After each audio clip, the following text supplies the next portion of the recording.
আজ আমি পড়ছি বাল্মীকি রামায়ণ, সারানুবাদ রাজশেখর বসু। আজ অরণ্যকাণ্ডের পর্ব ১৬, সীতা অন্বেষণ, রামের বিলাপ।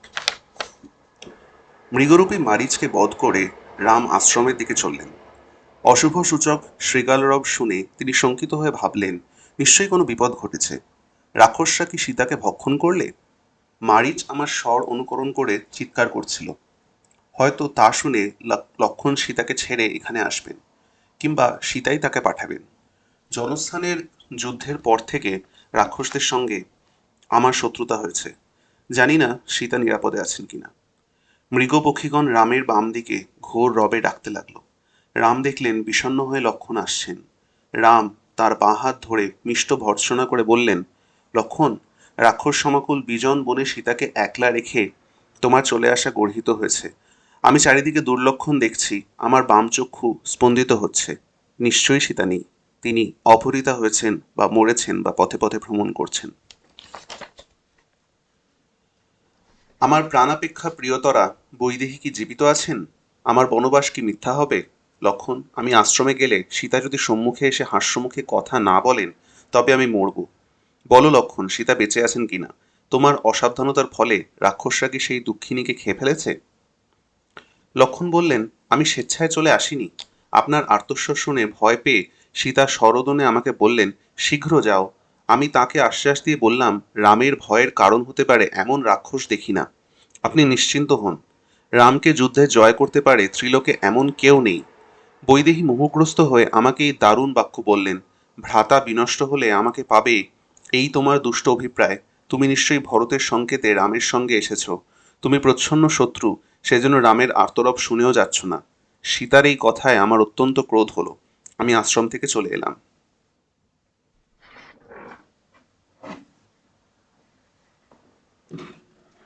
রাম দুঃখিত হয়ে বললেন, সৌম্য, যখন তুমি জানো যে আমি রাক্ষসদের পরাভূত করতে পারি, তখন সীতার ক্রোধ বাক্য শুনেও তোমার চলে আসা উচিত হয়নি।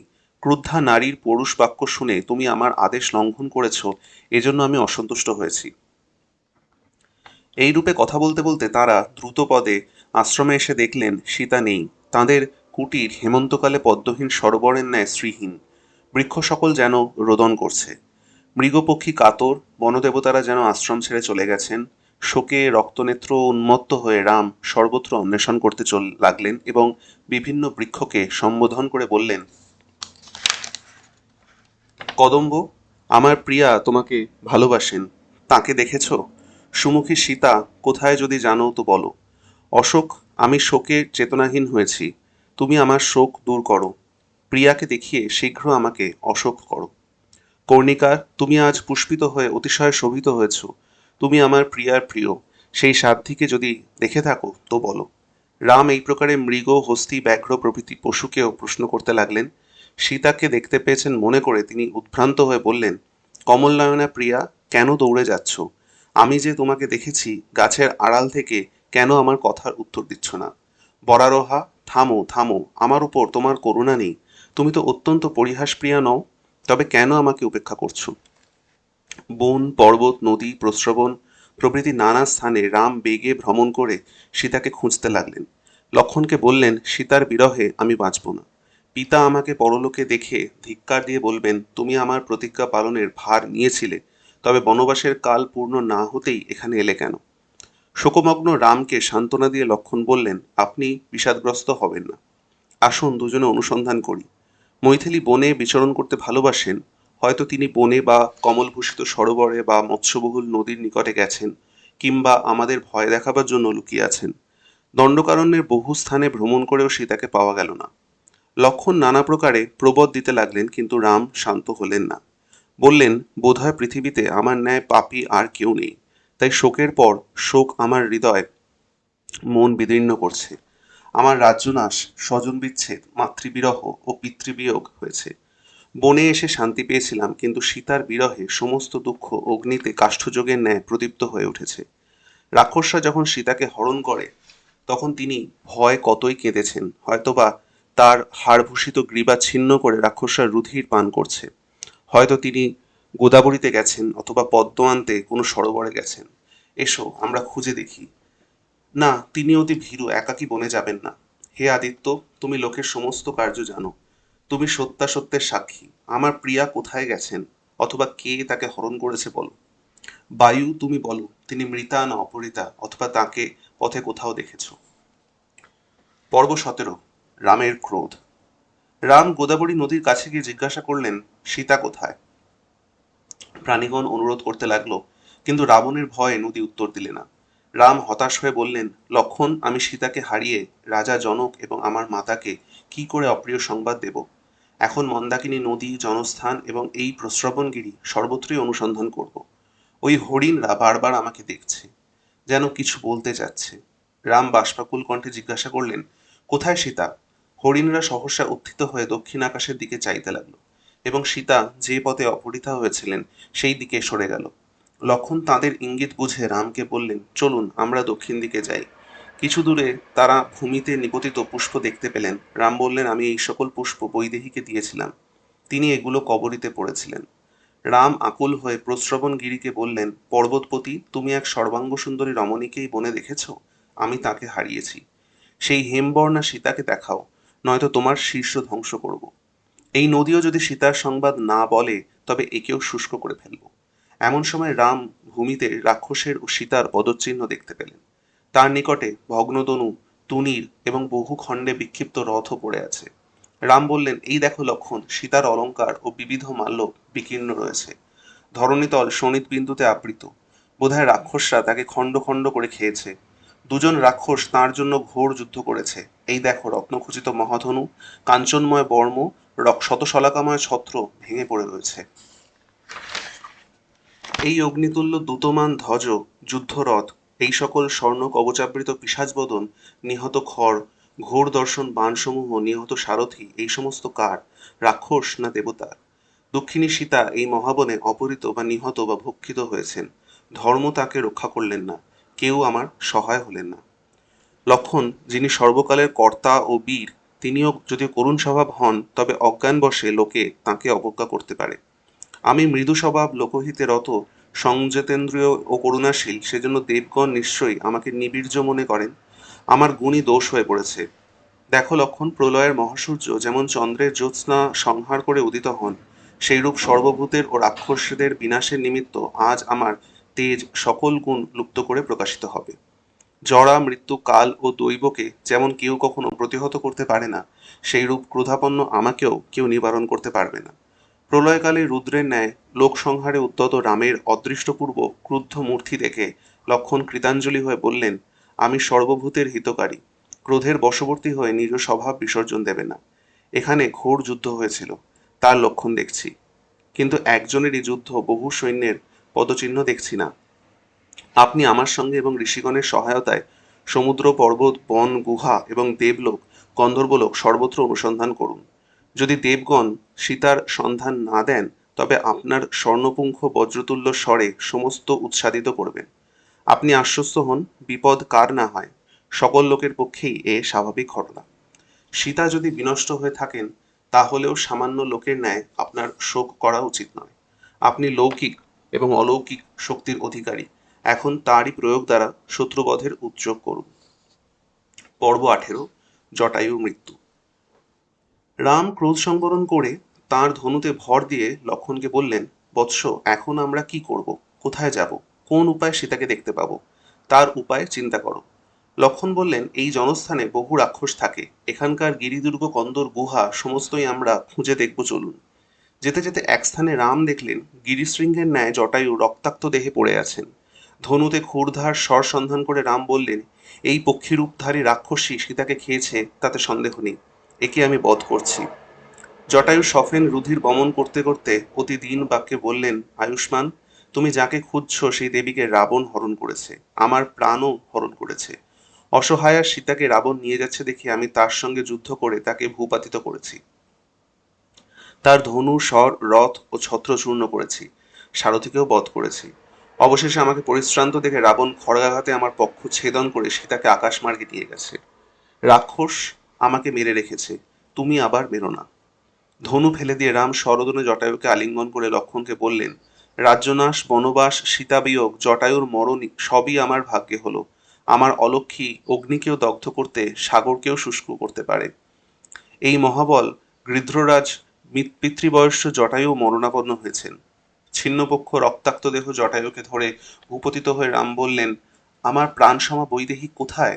জটায়ু, যদি তোমার কথা বলবার শক্তি থাকে তবে সীতার বার্তা বলো। তোমার নিধন কেন হলো? আমার কোন অপরাধে রাবণ সীতাকে হরণ করেছে? সীতার সুন্দর মুখ তখন কেমন দেখাচ্ছিল? তিনি কি বললেন? রাবণের বীর্য ও রূপ কি প্রকার? সে কোথায় থাকে? জটায়ু অস্ফুট স্বরে উত্তর দিলেন, দুরাত্মা রাক্ষসরাজ রাবণ মায়া বলে মেঘ ও ঝটিকা সৃষ্টি করে সীতাকে আকাশপথে নিয়ে গেছে। আমি পরিশ্রান্ত হয়েছিলাম। আমার পক্ষ ছেদন করে রাবণ দক্ষিণ দিকে চলে গেছে। বৎস, আমার প্রাণ কণ্ঠাগত হয়েছে, দৃষ্টি উদ্ভ্রান্ত হয়েছে। আমি মরণের পূর্বে লক্ষণ দেখতে পাচ্ছি। যে মুহূর্তে রাবণ সীতাকে নিয়ে যায় তার নাম বিন্দু। এই বিন্দু মুহূর্তে যে ধন অপহৃত হয় তা শীঘ্র ফিরে আসে, অপহারকও বিনষ্ট হয়। তুমি দুঃখার্ত হয়েও না, শীঘ্রই জানকীকে পাবে। জটায়ুর মুখ থেকে সমাংশ রুধির নির্গত হতে লাগলো। বিশ্রবার পুত্র কুবেরের ভ্রাতা এই কথা বলে তিনি প্রাণত্যাগ করলেন। রাম কৃতাঞ্জলি হয়ে বললেন, বলো বলো। কিন্তু জটায়ুর মস্তক তখন ভুলুণ্ঠিত হলো। তিনি চরণ প্রসারিত করে শয়ন করলেন। মৃত জটায়ুর জন্য রাম বহু বিলাপ করলেন। তাঁর আদেশে লক্ষ্মণ কাঠ নিয়ে এলে রাম চিতা রচনা করে গৃধ্ররাজকে দাহ করলেন। তারপর মৃগমাংসের পিণ্ড দিয়ে হরিতবর্ণ তৃণময় ক্ষেত্রে পক্ষীদের ভোজন করালেন এবং দুই ভ্রাতা গোদাবরীতে গিয়ে তর্পণ করলেন। পর্ব ১৯। অয়মুখী কবন্ধ। জটায়ুর প্রেতকৃত্য শেষ করে রাম লক্ষ্মণ পশ্চিম দিকে কিছু দূর গিয়ে দক্ষিণ দিকে যাত্রা করলেন। এক ভয়ঙ্কর গহন বন অতিক্রম করে জনস্থান থেকে ৩ ক্রোশ দূরে তাঁরা ক্রৌঞ্চারণ্যে উপস্থিত হলেন। সেখানে বিশ্রাম করে পূর্ব দিকে ৩ ক্রোশ গিয়ে মতঙ্গাশ্রমে এলেন। এই স্থান বহু বৃক্ষে সমাকীর্ণ, বিবিধ হিংস্র পশু পক্ষী এখানে বিচরণ করে। পাতালতুল্য গভীর ও অন্ধকারময় এক গিরিকন্দরের কাছে তাঁরা এক বিক্রাতনানা রাক্ষসাকে দেখতে পেলেন। সেই ভীমাকৃতি লম্বোদরী তীক্ষ্ণ দশনা মুক্ত কেশী রাক্ষসী হরিণ খেতে খেতে লক্ষ্মণের কাছে এসে তাকে আলিঙ্গন করে বললে, আমার নাম অয়মুখী, তুমি আমার প্রিয়পতি। চলো আমরা দুর্গম পর্বতে ও নদীপুলিনে গিয়ে বিহার করি। লক্ষ্মণ কুপিত হয়ে খড়গাঘাতে তার কর্ণ, নাসিকা ও স্তন কেটে ফেললেন। অয়মুখী বিকট চিৎকার করতে করতে পালিয়ে গেল। তারপর এক নিবিড় বন দিয়ে যেতে যেতে লক্ষ্মণ বললেন, আমার বাহু স্পন্দিত, মন উদ্বিগ্ন হচ্ছে। আমি নানা দুর্নিমিত্ত দেখছি। আর্য, সতর্ক থাকুন, আমার কথায় অবহেলা করবেন না। ওই দারুণ বঞ্জুলক পক্ষী ডাকছে, তাতে মনে হয় যুদ্ধে আমাদের জয় হবে। এমন সময় সেই বন যেন বায়ুপ্রবাহে ভগ্ন পূর্ণ করে এক বিপুল শব্দ হলো। রাম খড়গহস্তে লক্ষ্মণের সঙ্গে এগিয়ে গিয়ে এক মহাকায় রাক্ষস দেখতে পেলেন। সেই মুণ্ড গ্রীবাহীন, কবন্ধ, তার উদরে মুখ এবং তাতে একটিমাত্র চক্ষু অগ্নিশিখার ন্যায় জ্বলছে। সে যোজন প্রমাণ দীর্ঘ হস্তে বিবিধ মৃগ, ভল্লুক, পক্ষী প্রভৃতি ধরে কখনো খাচ্ছে, কখনো আকর্ষণ করে দূরে নিক্ষেপ করছে। এই রাক্ষস সহসা রাম লক্ষ্মণকে সবলে জড়িয়ে ধরলে রাম অধীর হলেন না, কিন্তু অল্প বয়স্ক লক্ষ্মণ ভয় পেয়ে বললেন, আমি রাক্ষসের হাতে বিবশ হয়েছি, আমাকে বলিস্বরূপ দিয়ে আপনি পালিয়ে যান। সীতা ও পৈতৃক রাজ্য ফিরে পেয়ে আমাকে সর্বদা স্মরণ করবেন। রাম বললেন, বীর, বৃথা ভয় পেও না, তোমার ন্যায় পুরুষের বিষাদগ্রস্ত হওয়া উচিত নয়। কবন্ধ বললে, খর্গ ধনুর্ধর বৃষস্কন্ধ যুবা, তোমরা কে? কেন এখানে এসেছো? আমি ক্ষুধার্ত। ভাগ্যক্রমে তোমরা আমার কাছে উপস্থিত হয়েছ। তখন যুদ্ধের জন্য প্রস্তুত হয়ে লক্ষ্মণ রামকে বললেন, এই রাক্ষস শীঘ্রই আমাদের অভিভূত করবে, অতএব আমরা খড়গাঘাতে এর 2 বাহু কেটে ফেলি। এ নিরস্ত্র, বাহুবলী এর সম্বল, একে পশুর ন্যায় হত্যা করা ক্ষত্রিয়ের উচিত হবে না। এই কথা শুনে রাক্ষস অত্যন্ত কুপিত হয়ে মুখ ব্যাদান করে রাম লক্ষ্মণকে খাবার চেষ্টা করতে লাগলো। তখন তাঁরা খড়গাঘাতে তার 2 বাহু ছেদন করলেন। মেঘতুল্য গর্জনে আকাশ, পৃথিবী ও সর্বদিক প্রতিধ্বনিত করে রাক্ষস শোণিতাতিক্ত দেহে ভূপতিত হলো। তারপর দীনভাবে সে জিজ্ঞাসা করলে, বীর, তোমরা কে? লক্ষ্মণ নিজেদের পরিচয় দিয়ে অবশেষে বললেন, এক রাক্ষস রামের ভার্যাকে অপহরণ করেছে। আমরা তাঁরই অন্বেষণে এসেছি। তুমি কে? তোমার মুখ বক্ষে প্রদীপ্ত হয়ে রয়েছে, তোমার জঙ্ঘাদয় ভগ্ন। তুমি কবন্ধরূপে এই বনে বিচরণ করছো কেন? কবন্ধ বললে, ভাগ্যক্রমে আমি তোমাদের দর্শন পেয়েছি।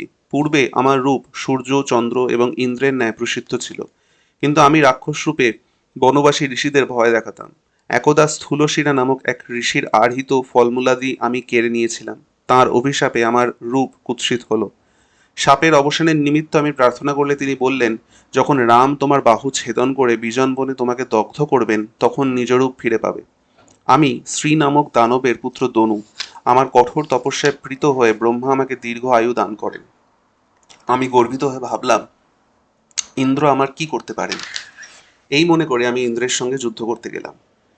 তিনি বজ্রাঘাতে আমার 2 উরু ও মস্তক শরীরে প্রবিষ্ট করে দিলেন। আমি অনুনয় করে বললাম, এই ভগ্ন উরু ও মস্তকে কি করে অনাহারে প্রাণ ধারণ করব। তখন ইন্দ্র আমাকে যোজন প্রমাণ 2 বাহু দিলেন এবং উদরে তীক্ষ্ণ দন্ত মুখ নিবেশিত করলেন।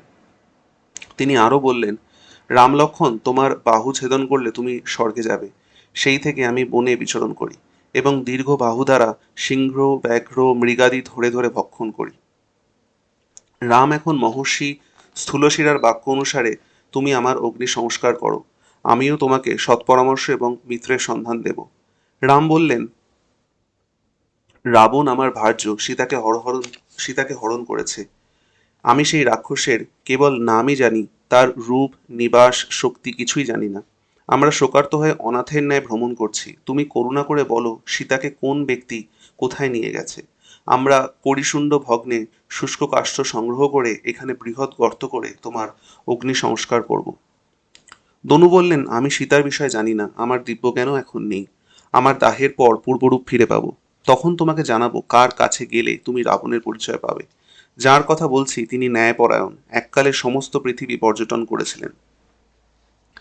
তার সঙ্গে বন্ধুত্ব করো, তিনি তোমাকে সাহায্য করবেন।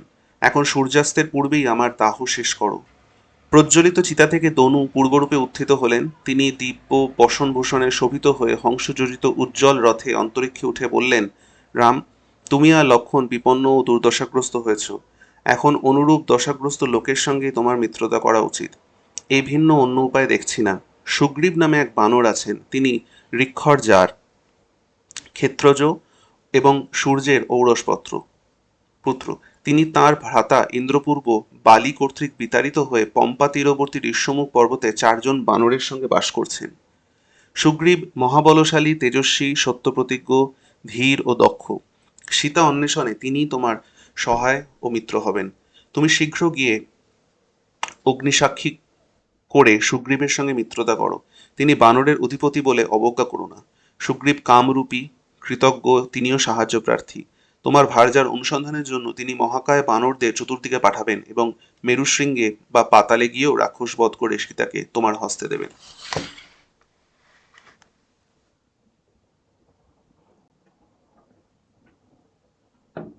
তারপর দনু রামকে বললেন, পশ্চিম দিকে যেখানে বহু পুষ্পিত বৃক্ষ দেখা যাচ্ছে সেখান দিয়েই তোমার যাত্রার উত্তম পথ। যেতে যেতে তোমরা ফল ভারে অবনত অনেক মহাবৃক্ষ দেখবে। শাখা নমিত করে তাদের অমৃততুল্য ফল ভক্ষণ করো। পর্বত থেকে পর্বতে এবং বন থেকে বনে গিয়ে পম্পার তীরে উপস্থিত হবে। এই পুষ্করিণীতে কঙ্কর ও শৈবাল নেই। তলদেশ বালুকাময়, অপিচ্ছিল, তার জল কমল ও উৎপলে শোভিত। তার তীরে বহু প্রকার পক্ষী কূজন করে। তারা মানুষকে ভয় করে না। তোমরা সেই সকল ঘৃত পিণ্ডতুল্য স্থূল পক্ষী ভক্ষণ করো। পম্পার জলে এককণ্টক, উৎকৃষ্ট, রোহিত, চক্রতুণ্ড ও নলমিন মৎস্য আছে। লক্ষণ স্বরাঘাতে তাদের মেরে ত্বক ও শল্ক ছাড়িয়ে শূলপক্ষ করে দেবেন। তোমার ভোজন হলে লক্ষণ তোমাকে পদ্মপত্রে পম্পার নির্মল জল এনে দেবেন। ওখানকার বনে মতঙ্গমুনির শিষ্যগণ বাস করতেন। ফলমূল আহরণের শ্রমে তাদের দেহ হতে যে শ্বেত বিন্দু পড়ত তা থেকে বিবিধ পুষ্প উৎপন্ন হয়েছে। এই সকল পুষ্প কখনো শীর্ণ বা ম্লান হয় না। তাঁরা এখন গত হয়েছেন। কেবল তাঁদের পরিচারিণী শবরী নামে এক শ্রমণী ওখানে আছেন। এই ধর্মশীলা সন্ন্যাসিনী তোমাকে দর্শন করে স্বর্গলোকে যাবেন। রাম, তুমি পম্পার পশ্চিম তীর দিয়ে গেলে মতঙ্গ ঋষির আশ্রম দেখতে পাবে। সেই রমণীয় স্থানের নাম মতঙ্গ বন। হস্তিরা সেখানে যেতে পারে না। তার অদূরেই ব্রহ্মার রচিত ঋষ্যমুখ পর্বত। লোকে তার শিখরে শুয়ে নিদ্রাবস্থায় যত ধনের স্বপ্ন দেখে, জাগ্রত হলে ততই পায়। এই পর্বতে এক দুষ্প্রবেশ্য গুহা আছে। সুগ্রীব তাঁর সহচর বানরদের সঙ্গে তার মধ্যে বাস করেন। সময়ে সময়ে পর্বতের উপরেও থাকেন। দিব্যরূপধারী কবন্ধ এইরূপ নির্দেশ দিলে রামলক্ষণ বললেন, তুমি এখন পুণ্যলোকে প্রস্থান করো। কবন্ধ উত্তর দিলেন, তোমরাও স্বকার্য সাধনের জন্য যাও। পর্ব 20, শবরীর ইষ্টলাভ। কবন্ধের প্রবর্তিত পথে যাত্রা করে রাম লক্ষ্মণ পম্পার পশ্চিম তীরে শবরীর আশ্রমে উপস্থিত হলেন। সিদ্ধা শবরী তাঁদের চরণ বন্দনা করে পাদ্য আচমনীয় প্রভৃতি দিয়ে সম্মান করলেন। রাম তাকে জিজ্ঞাসা করলেন, চারুভাষিনী, আপনার কোনো বিঘ্ন নেই তো? আপনার তপস্যার বৃদ্ধি হচ্ছে? কোপ ও আহার সংযত করতে পেরেছেন? আপনি নিয়ম পালন করছেন? মনে মনে সুখ পেয়েছেন? আপনার গুরু সেবা সফল হয়েছে?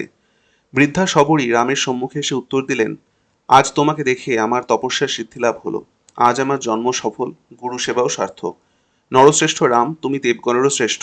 আজ তোমার পূজা করে আমার তপস্যার ফলস্বরূপ স্বর্গলাভ হবে। মানদ, তোমার সৌম্য দৃষ্টিতে আমি পূত হয়েছি।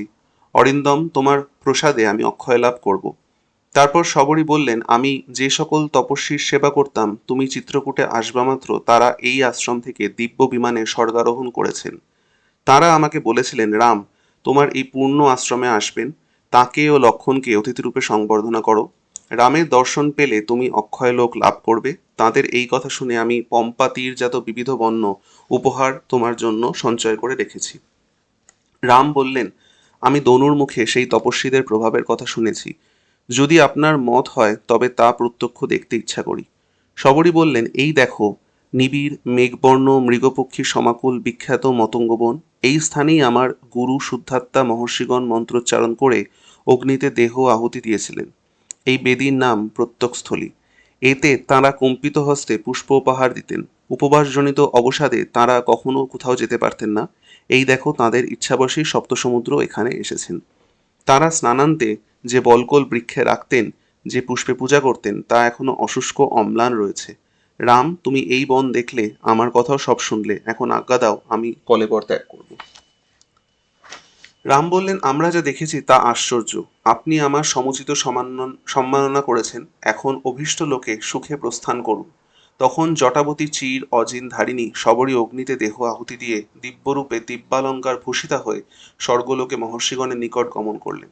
শর্বরীর স্বর্গারোহণের পর রাম বললেন, লক্ষণ, এই আশ্রমের মৃগ ও শার্দুলরা বিশ্বস্ত। নানা পক্ষী এখানে বাস করে। বহু আশ্চর্যজনক পদার্থ এখানে আছে। সপ্ত সমুদ্রের স্থান এবং পিতৃগণের তর্পণও করেছি, তাতে আমাদের অশুভ নষ্ট হয়েছে। আমার মনও প্রফুল্ল হয়েছে। এখন আমরা পম্পা তীরে যাব, যার নিকটবর্তী ঋষ্যমুখ পর্বতে সুগ্রীব বাস করেন। আশ্রম থেকে যাত্রা করে রাম লক্ষ্মণ নানা বৃক্ষশোভিত অতি রমণীয় পম্পা নদীর তীরে উপস্থিত হলেন। আজ এতটুকুই।